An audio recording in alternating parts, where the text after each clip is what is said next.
Շնորհակալություն, պարոն Կոնջարյան, երկու հարց ունեմ։ Առաջինը խնդրում եմ բացատրեք, թե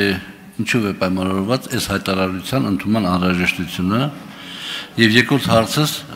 ձևակերպելու համար կարդամ երրորդ կետից հայտարարության մի փոքրիկ հատված։ Այս ջանքերը կներառեն Ադրբեջանի Հանրապետության հիմնական մասի եւ Նախիջևանի ինքնավար հանրապետության միջև Հայաստանի Հանրապետության տարածքով անխոչնդոտ հաղորդակցությանը, Հայաստանի Հանրապետության համար միջազգային ու ներպետական հաղորդակցության փոխադարձ առավելություններով։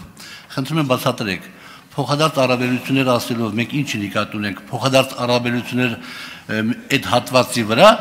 որով տրվելու է անխոչնդոտ ճանապարհ մեր հարևաններին, թե փոխադարձ առավելություններ հետագայում։ Ուրեմն հայտարարության ընդունման անհրաժեշտությունը ես հիմնավորման մեջ իմ խոսքի սկզբում ասացի եւ նաեւ հայտարարության տեքստը ազգային ժողովի կայքում հիմնավորումների մեջ կա։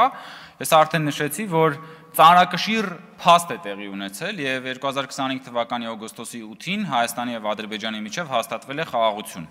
Դա մի բան է, որը ամեն օր կամ ամեն տարի կամ նույնիսկ ամեն մի տասնամյակում չի որ տեղի է ունենում։ Դա մի բան է, որի մասին երազել է Հայաստանի Հանրապետության ժողովուրդը տասնամյակներ շարունակ եւ դա հաստատված փաստ է։ Եվ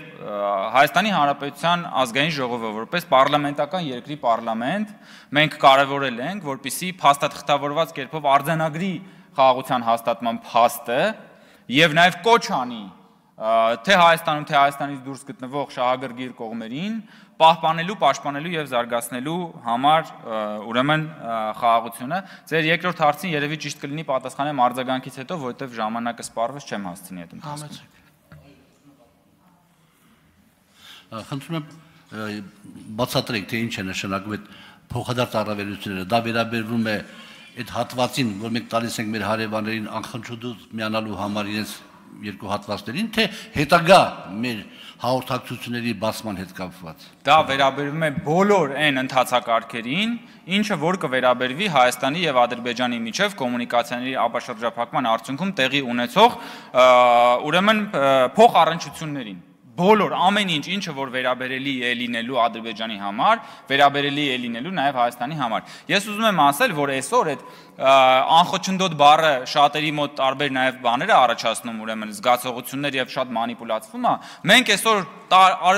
տարբեր երկրների հետ ունենք անխոչնդոտ հաղորդակցության վերաբերյալ նաև փաստաթղթեր։ Անխոչնդոտը չի նշանակում որևէ օրենսդրական կարգավորումից դուրս։ Անխոչնդոտ նշանակում է Հայաստանի Հանրապետության ինքնիշխանության, իրավազորության, օրենսդրության,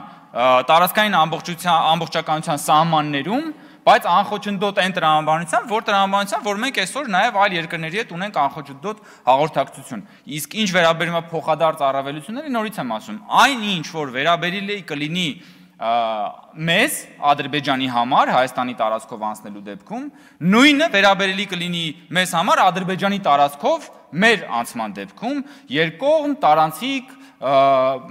Հայաստան, Ադրբեջան տրամաբանության մեջ, այսինքն ամբողջությամբ իդենտիկ է լինելու փոխադարձ առավելությունը, ամբողջությամբ չի լինելու այնպիսի մի բան, որը որ վերաբերելի կլինի մեզ եւ վերաբերելի չի լինի Ադրբեջանին, կամ վերաբերելի կլինի Ադրբեջանին, որը վերաբերելի չի լինի մեզ, 100% հայելայինի լինելու այս ամբողջը։ Չմոռանաք հավանել տեսանյութը եւ բաժանորդագրվել Civic AM-ի YouTube-յան էջին։